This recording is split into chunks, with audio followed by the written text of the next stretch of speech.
Bonjour et bienvenue à l'émission Chrétien comme Christ. Aujourd'hui, nous allons continuer notre étude au sujet de la prière et nous allons voir que Dieu nous parle dans la prière. Il y a la révélation de Dieu dans la prière. Et pour cet effet, Christine va nous lire un texte du prophète Jérémie au chapitre 33 et au verset 3. Et avant de lire le verset 3, je vais commencer par le verset 1, qui nous dit « La parole de l'Éternel fut adressée à Jérémie une deuxième fois, alors qu'il était encore enfermé dans la cour de la prison. Voici ce que dit l'Éternel qui met en œuvre ces événements. L'Éternel qui leur donne forme en les préparant, celui dont le nom est l'Éternel. Fais appel à moi et je te répondrai. Je te révélerai des réalités importantes et inaccessibles, des réalités que tu ne connais pas. » Et j'aimerais faire une petite remarque, c'est que souvent quand on parle de choses à venir, chacun pense à son avenir. Mais ici, en fait, Dieu veut parler de choses qui sont beaucoup plus importantes et qui ont une influence sur le monde qui nous entoure. Ouais, donc ici, Jérémie, quelque part, il est déjà en train de parler à Dieu. Oui. Et il entend déjà ce que Dieu a à lui dire, vu que Dieu lui dit « invoque-moi » ou « fais appel à moi, je te répondrai ». Donc, quelque part, il y a déjà un dialogue, il y a déjà cette prière qui a commencé entre Jérémie et cette communication qui est là entre Jérémie et Dieu. Mais apparemment, il y a encore un stade après. On a vu dans la dernière émission d'intercession, donc de prier pour certaines choses. Et ici, on va encore plus loin et on parle plus de révélation, parce que c'est des choses que tu ne connais pas. Alors la question qu'on peut se poser, c'est est-ce que c'est des choses qui doivent se passer dans l'avenir, ou est-ce que c'est des choses qu'on ne comprend pas, que Dieu nous explique ? Je pense que les deux sont vrais. D'abord, Dieu va nous révéler son plan. Ce qu'il est en train de dire à Jérémie, je vais te révéler ce que je vais faire. Jérémie est en prison, il est enfermé, et malgré cela, Dieu lui dit, je vais te révéler mon plan, et tu vas voir, je vais faire quelque chose que tu ne connais pas, quelque chose de grand, quelque chose de fort, quelque chose de puissant. Et comme disait Christine, là, il parle de la nation. Oui. Évidemment, il parle pour la nation, quelque chose qui va dépasser tout entendement, tout ce qu'on peut comprendre, et c'est cette révélation-là que Jérémie va avoir. Et puis, Dieu va lui montrer des choses qu'il ne connaît pas encore, mais qui sont présentes déjà et auxquelles il n'a pas fait attention. Et quand nous sommes dans la prière, Dieu nous révèle des choses qui sont déjà là, des paroles qui ont été dites, des situations qui existent, et tout d'un coup, Dieu fait la lumière. C'est comme s'il allumait un spot sur la situation, et il dit, tu vois, voilà la chose. Voilà ce qui provoque ça. Donc ça veut dire que la prière, elle est aussi nécessaire dans nos situations de la vie de tous les jours, aussi dans des choses qu'on ne comprend pas. Et en quelque sorte, on peut dire, parce que des fois on dit, si on est spirituel, si on est des gens qui prient, ça veut dire que quelque part on devrait tout comprendre ou tout savoir quelque part. Et ici, Dieu est en train de dire, mais c'est normal que tu ne saches pas. Oui. C'est normal que tu ne comprennes pas certaines choses. C'est normal que ce qui t'arrive ou ce qui arrive dans le monde ou les situations qui sont autour de toi, c'est normal que tu ne comprennes pas, parce que des fois on ne comprend pas pourquoi, qu'est-ce qui s'est passé, etc. Et là, le Seigneur est en train de lui dire, mais si tu viens dans ma présence, si tu pries, alors je vais t'expliquer ces choses-là. Alors tu vas avoir une révélation qui ne sera pas la révélation du monde, parce que à chaque chose, il y a plein d'explications possibles, à chaque événement. Fait, oui. Et puis voilà, il y a des hypothèses. Et puis selon l'état d'esprit qu'on a aussi, selon notre humeur, selon notre éducation, selon plein de choses, on va dire ça c'est ça. Alors que ici, clairement, le but c'est de trouver la pensée de Dieu. C'est ça un peu cette importance dans la prière. C'est exactement, c'est de trouver la pensée de Dieu. Et aussi, Jérémie va s'en servir, parce que Jérémie est prophète, donc il va s'en servir pour annoncer des choses au peuple et pour donner la pensée de Dieu au peuple, pour lui donner une direction. Je crois que Dieu veut, à travers la prière, veut nous donner une direction, non seulement pour nos vies, parce que ça c'est important quand même que nous on sache où on va, mais aussi pour ceux qui nous entourent et pour le bien de ceux qui nous entourent. Et on voit aussi le fait que Dieu veut montrer son plan à son peuple. C'est-à-dire qu'il a un intérêt dans le peuple de Dieu, il a un intérêt pour nous. Et c'est ça qu'il va démontrer, tout simplement. Oui, puis ça enlève la peur aussi de l'inconnu. Parce que ce qu'on ne comprend pas peut nous faire peur. Oui. On arrive tout à fait. dans une situation qu'on ne comprend pas, où on voit des choses qui se passent qu'on ne comprend pas, et souvent ça amène cette peur, ça amène cette insécurité qui est forte. Et là, quelque part, Dieu dit, mais j'ai une révélation pour toi aussi par rapport à ça. Tu n'es pas obligé de vivre dans la peur ou dans cette insécurité, mais viens. C'est ça qu'il est en train de dire. Invoque-moi, ça veut dire aussi oser demander à Dieu. Oui. Oser demander à Dieu. On disait dans les émissions précédentes qu'il fallait être vrai avec Dieu, qu'il fallait être honnête. Et je pense que le plus important, une chose très importante, c'est pouvoir dire à Dieu, je ne sais pas, mais je suis ouvert à ce que toi tu veux me dire. C'est-à-dire que j'oublie mes idées préconçues, j'oublie quelque part ma réponse à la question, j'oublie comment moi je veux interpréter les choses là, je veux laisser ça de côté et je veux avoir ta réponse. C'est aussi ça, donc se dire, voilà Seigneur, dire je ne comprends pas. Savoir dire je ne comprends pas. Savoir dire je ne comprends pas et savoir dire mais je m'attends à toi pour comprendre. Donc quelque part, quand je vais m'adresser à Dieu, je vais m'attendre à ce qu'il me réponde et à ce qu'il m'explique. Et il y a un passage aussi dans Amos, chapitre 3, verset 7-8, qui dit « En effet, le Seigneur l'Éternel ne fait rien sans avoir révélé son secret à ses serviteurs les prophètes. Le lion rugit, qui ne serait effrayé? Le Seigneur l'Éternel parle, qui pourrait ne pas prophétiser ?» Et ce qu'on voit ici, c'est que c'est le cœur de Dieu de nous conduire, de conduire son peuple et de pouvoir révéler ses secrets. Et il dit, il ne fait rien sans l'avoir fait.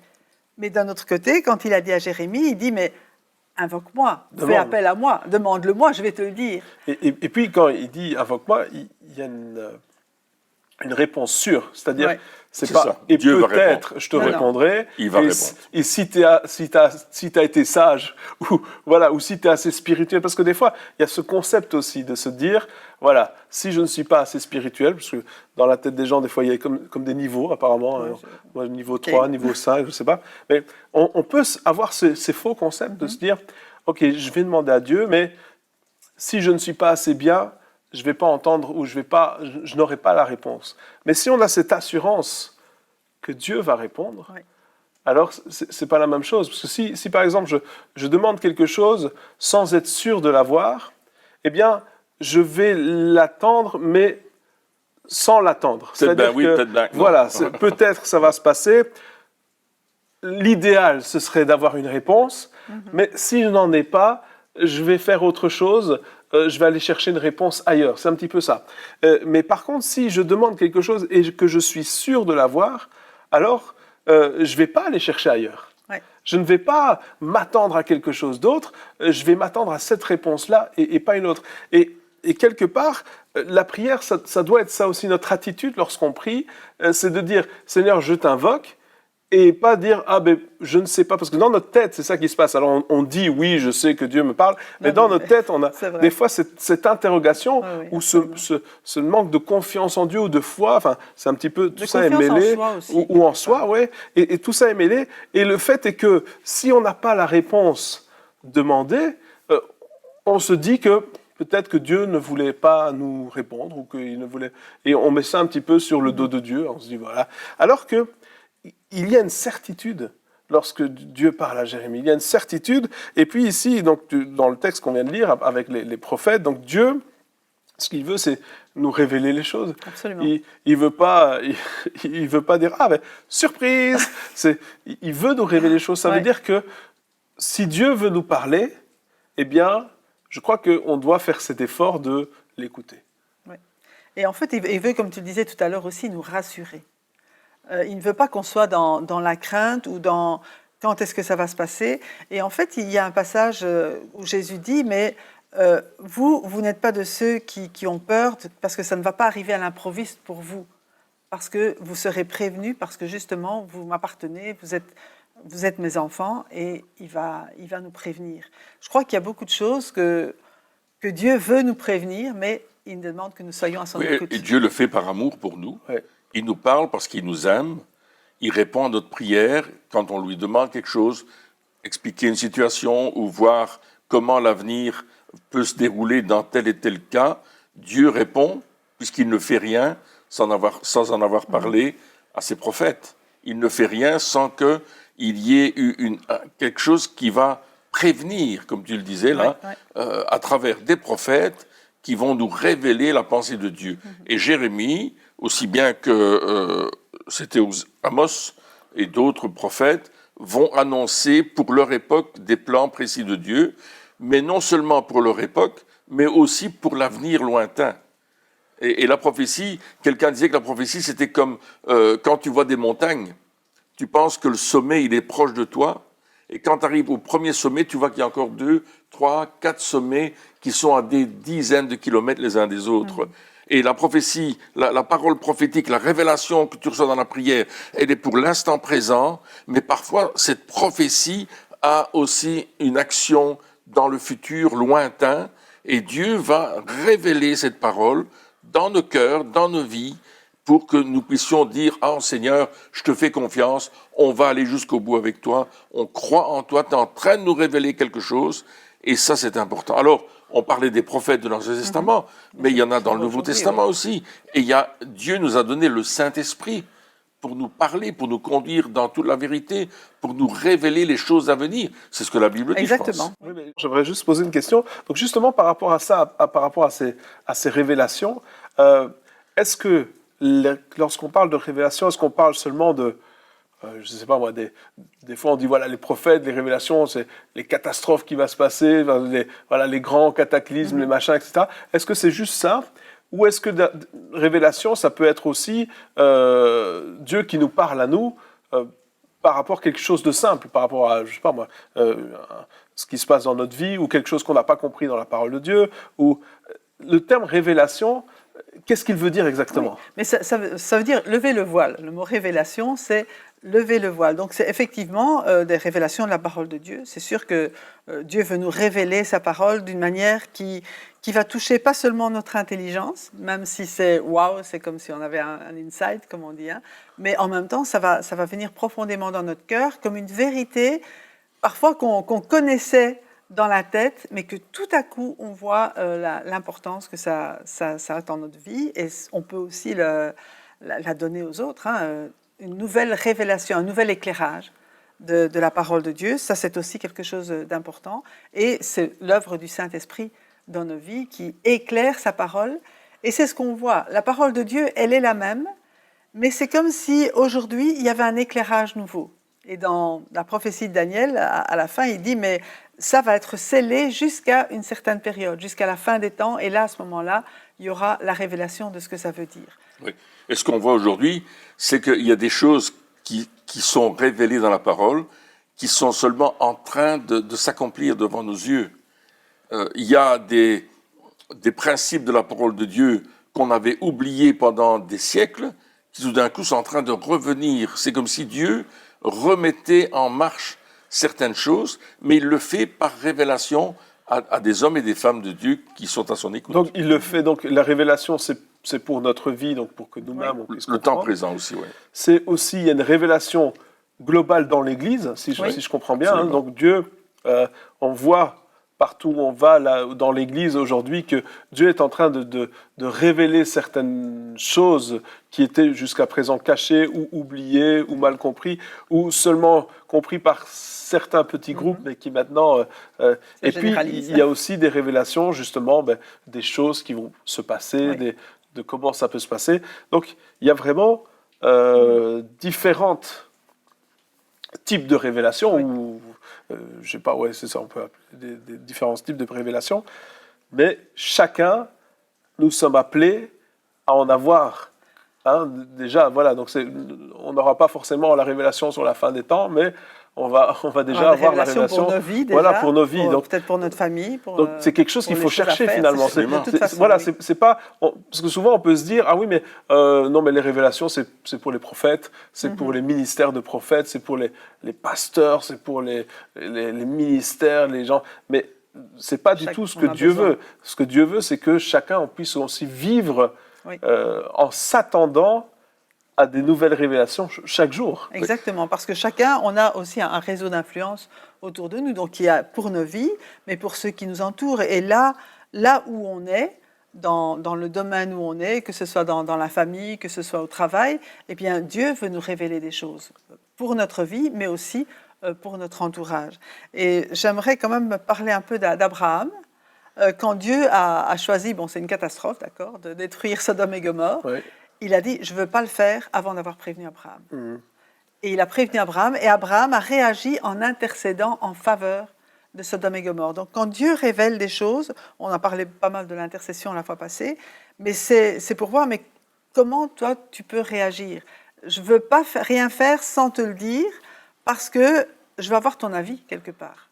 Oui, et aussi... Et je veux voir comment, en tant qu'humain... Et puis, il y aurait pu avoir un changement de situation s'il y avait eu... Les dit juste, ouais, donc, c'est ça. Quelque part, des fois, on a justement une révélation et on pense que c'est comme ça que ça se passera, alors que finalement, le but de Dieu, lorsqu'il prévient, c'est de dire, est-ce que je vais trouver quelqu'un qui va oser dire, mais non, Seigneur, fais pas ça. Seigneur, s'il te plaît, sauve cette personne, s'il te plaît. Et on voit dans l'histoire que le Seigneur a donné des révélations, et puis certaines personnes ont... Là, c'est plus dans l'intercession, mais ils ont intercédé, et ça a changé le cours de l'histoire, comme Moïse, lorsqu'il a intercédé pour le peuple, qui devait être totalement détruit, puis Moïse dit, non, Seigneur, s'il te plaît, fais pas ça. Et Dieu a changé d'avis, mais finalement, on sait que ce que Dieu voulait, c'était voir comment Moïse allait réagir. Et si on a... C'est pour ça que tout à l'heure, je parlais aussi de notre attitude face à la révélation. Quelle est notre attitude? Parce qu'on a la révélation, donc c'est-à-dire qu'on comprend ce qui est dit. Ensuite, je pense qu'on doit aussi comprendre le cœur derrière cette révélation. Donc, ce qui est dit, c'est une chose, mais l'intention avec laquelle c'est dit est aussi importante que la parole elle-même. Moi, je vais dire une chose. La première révélation que j'ai eue, c'est la révélation de Jésus. Alors, je lisais la Bible, je priais, j'avais une vie religieuse, mais la première révélation que j'ai eue, c'est que Jésus était mon sauveur, qui était mort pour moi. Et là, c'était pas une connaissance intellectuelle, c'était une révélation spirituelle qui a changé complètement ma vie. Et la Bible n'est plus devenue le même livre que je lisais. Il est devenu un livre vivant.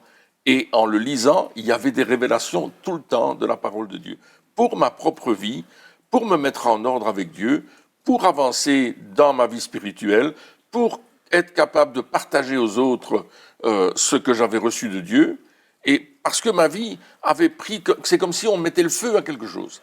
Et la première révélation, c'était cela. Ensuite, il y a des révélations qui vont venir petit à petit et qui vont nous parler pour nous-mêmes, pour les autres, pour l'Église, pour la région dans laquelle je vis.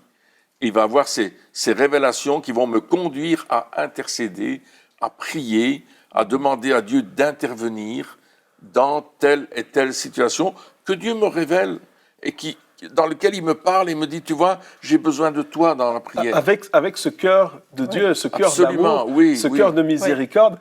C'est vrai, parce que des fois, on dit, voilà, on a des révélations, et puis on parle avec des gens qui ont des révélations, et puis c'est un jugement total, c'est que, peu importe ce qu'ils ont, oh, Dieu fait ça. Alors que le cœur de Dieu derrière, c'est la restauration. Repentez-vous. Et la repentance, c'est pas quelque chose qui nous pousse vers le bas, qui nous accuse. Non, ça nous la tire vers le repentance, elle nous emmène. Oui. C'est triste pendant un tout petit temps, et puis parce que ça nous emmène justement à recevoir le pardon. On a une conviction, on demande pardon, on a cette attitude de repentance, et puis il y a la joie qui vient. Et quelque part, c'est important, je pense que donc on doit chercher les révélations, parce que voilà, tout le temps. Et puis on a des révélations qui sont des révélations pour nous, simplement pour notre vie. Et les révélations pour notre vie ne sont pas forcément... c'est pas forcément quelque chose qu'on doit partager. Non, donc il y a des révélations après que Dieu va vouloir qu'on partage, mais comme tu disais, la première révélation que tu as reçue, c'est la révélation de Jésus, et c'était pour changer ta vie à toi. Absolument. Ça avait un effet sur ta vie. Oui. Et par après, ça a un effet sur les autres. Mais en premier, D'abord, c'est nous qui sommes c'est touchés. nous. Et je pense qu'on doit chercher ces révélations et se dire, Seigneur, mais voilà, comment est-ce que ça peut avoir un impact sur ma vie à moi? Tout à fait.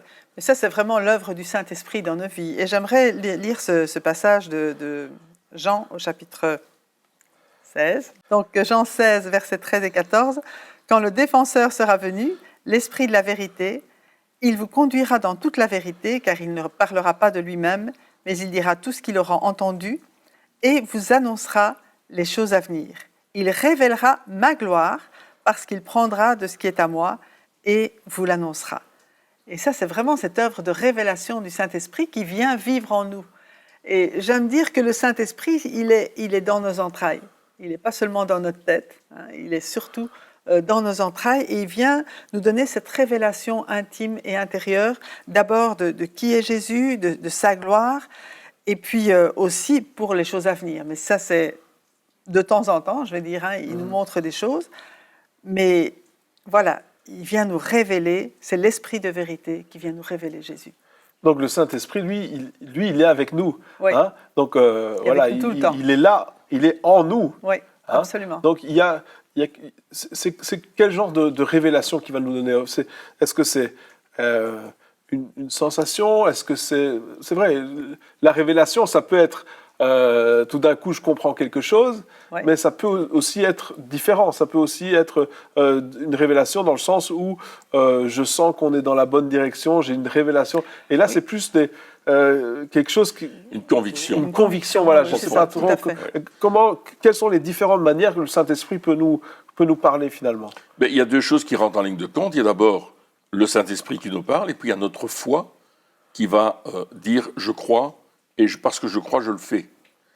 C'est pas simplement la foi qui dit « oui, je crois, on verra bien ». Non, c'est la foi qui dit « je crois que ça va fonctionner, et parce que je crois que ça va fonctionner, je vais le faire ». Et il y a cette conviction en nous que le Saint-Esprit nous donne, une assurance, une témérité, mais une témérité avec sagesse. C'est-à-dire que je vais le faire parce que je sais que ces choses vont se passer. Et là, c'est cette conviction profonde que le Saint-Esprit nous donne. Christine a vécu cela lorsqu'elle était guérie. Quand elle s'est levée le matin, le Saint-Esprit avait touché son corps, alors que les médecins avaient dit que cette maladie durerait pendant une année, et elle savait qu'elle qu'elle était guérie. Alors qu'est-ce qu'elle a fait? Par la foi, elle a vécu, hein, je le dis à ta place, par la foi, elle a fait un acte de foi, elle a dit « je suis guérie ». Elle a dit je ne serai pas guérie, j'ai peut-être été guérie. Elle a dit je suis guérie, et elle a agi sur sa foi en disant je ne m'occupe plus de la maladie, je m'occupe maintenant de glorifier Dieu. C'est intéressant parce que le Saint-Esprit nous conduit, il est dit dans la vérité. Oui. Absolument. Pas dans la réalité, donc pas dans ce qu'on vit ou ce qu'on nous a dit. Pas dans les sentiments. Les sentiments, oui, ou même la réalité oui. de notre vie d'aujourd'hui, ce qu'on voit. Et il dit non, je vais vous conduire dans la vérité. La vérité, c'est la parole de Dieu. Donc Absolument. il va nous conduire pour que, quelque part, on réalise qu'on ne vit pas on n'est pas de ce monde, mais on vit dans la vérité du royaume, de la mentalité du Absolument. royaume de Dieu. Et donc la vérité, elle va confronter aussi notre réalité. On a notre réalité, et puis le Saint-Esprit, il vient et il nous dit, voici la vérité. Et là, on dit, il y a une différence entre les deux. Dans quoi est-ce que je vais avancer? Parce que quand il est dit conduire, ça veut dire... si je conduis ma voiture, je ne la conduis pas à l'arrêt, la voiture. Pour conduire une voiture, il faut qu'elle avance, la voiture. Sinon, donc ça veut dire que je vais dans une direction. Et là, le Saint-Esprit, il est dit, il va vous conduire dans la direction de la vérité. Hein, donc, on va avancer dans la vérité, alors que notre chair, notre être, lui a tendance à vouloir avancer dans la réalité. Hein, donc, il y a aussi il va y avoir une guerre entre donc ces révélations de Dieu, c'est extraordinaire, mais quelque part, ça demande aussi des décisions de notre part, de dire, dans quoi est-ce que j'avance? C'est un choix. Oui. De nouveau, c'est un choix pour que la réalité, c'est la réalité qui doit s'aligner à la vérité, Ouais. et pas le contraire. Oui, et en plus, il y a ce psaume 119 qui dit « Ta parole est une lampe à mes pieds, une lumière sur mon sentier ». C'est-à-dire que la révélation est toujours en accord avec la parole de Dieu, et c'est pour ça qu'on va marcher en fonction de l'obéissance à la parole. La révélation que je vais recevoir n'est pas en opposition avec la révélation de la parole. Je dois marcher dans cette révélation, mais qui est en accord avec la parole de Dieu. Et parfois, des gens ont des révélations, mais c'est tout à fait extravagant parce que ça n'a rien à voir avec ce que la parole de Dieu dit. Et à ce moment-là, on est en désaccord et on ne marche pas dans la vérité. Et donc là, on peut reconnaître que ça ne vient pas de Ça Dieu. vient pas de Dieu. C'est la présomption. Oui. Et voilà, et puis si on voit aussi que ces révélations détruisent les gens, Absolument. c'est clairement pas de Dieu. C'était pas aussi. Absolument, Donc, oui. voilà, on peut se baser justement, comme toujours, et c'est ce qu'il faut toujours faire, sur la parole de Dieu. Lorsqu'on a une révélation, ça nous est à tous arrivé d'avoir une révélation, on se dit, ah ouais, super, j'ai une révélation, puis on va lire dans la Bible, on se dit, Ah non, c'est pas ça. alors ça colle pas, c'est pas la même chose. Et là, on a un choix. Soit on dit, ok, ça colle pas, je laisse tomber, et puis j'avance, ou alors on veut que ça colle. Oui. Et on arrivera toujours à faire coller, parce qu'on arrivera toujours, on va prendre 3 mots par-ci, 3 mots par-là, Mais c'est Ça, pas c'est juste. pas juste, on non. ne sera pas dans la vérité. Non, non. On ne sera pas dans la vérité, on sera dans une autre doctrine qui n'est pas du tout la doctrine de Dieu, et qui souvent, c'est une doctrine qui va amener un jugement sur les gens, qui va les pousser vers le bas, ou une doctrine qui va nous monter, nous, vers le haut, en disant « non, mais c'est moi, regardez-moi », etc. Donc, il faut toujours rester dans cette vérité. Le Saint-Esprit, lui, il sait, et nous, on ne sait pas, encore une fois, on revient à ce « je ne sais pas ». On revient à ce... Comme il est dit, mais le Saint-Esprit va vous dire ce qu'il faut dire, il va vous montrer ce qu'il faut dire. Et des fois, on pense qu'il faut qu'on ait un discours prêt, qu'il faut qu'on soit intelligent, qu'on ait l'art de la parole, etc. Alors que si on se repose, si on apprend justement, hein, c'est ça, c'est tellement important, si on apprend à vivre dans cette révélation constante, on va arrêter de se baser sur notre sagesse, notre intelligence, etc. Donc, mais plutôt sur notre relation avec Dieu. Et puis on va faire confiance à Dieu que quand on va arriver et qu'on va devoir parler, eh bien, c'est lui qui va nous montrer ce qu'il faut dire. Et c'est lui qui va nous révéler Amen. ces choses-là. Et donc, on a cette responsabilité de chercher la révélation. Exactement. Et pour trouver la révélation, il n'y a pas 36 solutions. C'est la présence de Dieu. C'est dans la présence de Dieu. Et On revient à Jérémie 33, 3. Voilà. Invoque-moi et je te répondrai. Cette intimité à laquelle on revient toujours finalement, cette intimité avec Dieu. Dire, Seigneur, montre-moi ces choses-là. Qu'est-ce que tu veux me révéler aujourd'hui? Qu'est-ce que je dois comprendre aujourd'hui pour ma situation, pour la situation des autres? Là, je vois cette personne-là, elle vit des choses difficiles. Montre-moi. Avec mes yeux humains, moi, je ferais ça. Mais Seigneur, qu'est-ce que toi, tu penses? Et on va être étonné. Moi, je crois qu'il va y avoir un étonnement. Ah, ok, t'es sûr? Et on va faire des choses qui, finalement, n'ont peut-être pas de sens, mais qui auront du résultat. Parce que ce sera une révélation. Et je pense que Dieu appelle son peuple, nous appelle, nous chrétiens, qui voulons être des chrétiens comme Christ. Christ vivait sous la révélation. Absolument. Il vivait dans la révélation. Oui. À cause de cette prière, de cette relation avec Dieu, il vivait dans la révélation. Eh bien, chers amis, merci encore de nous avoir suivis pour cette émission et on se retrouve très bientôt pour la suite. Au revoir.